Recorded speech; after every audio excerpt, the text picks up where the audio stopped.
Welcome to our channel. Today we how to reduce tuition expenses with FAFSA step by step clearly. Start by gathering necessary documents. You will need your social security number, tax returns, and bank statements. Check your eligibility for federal student aid by visiting the FAFSA website. Create an FSA ID, which will serve as your electronic signature.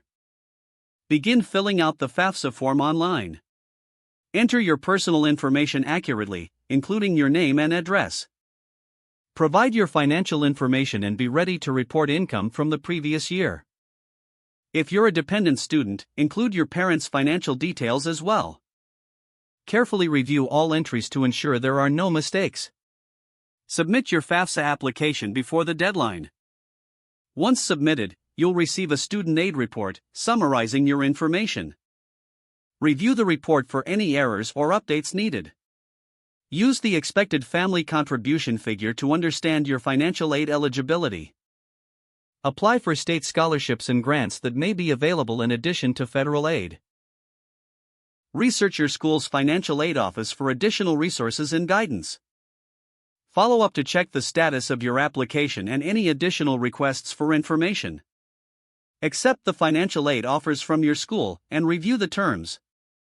Consider adjusting your course load based on the aid received to minimize costs. Monitor your tuition expenses each semester to stay on budget. Stay informed about scholarship opportunities throughout your college experience. Continuously re-evaluate your financial situation each year, and reapply for FAFSA if necessary. This process can significantly reduce your tuition expenses. If the page does not load, refresh the browser or try again in a private or incognito window. Make sure you are using the correct email address, then retype it carefully to avoid small typos.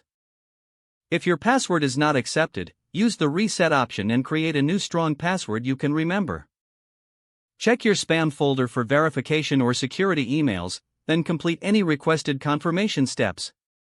Enable two-factor authentication if available to improve account security and reduce unauthorized access risk. After signing in, review your profile details so your contact information and settings are accurate and current. Don't forget to like this video and subscribe to our channel for more step-by-step tech guides.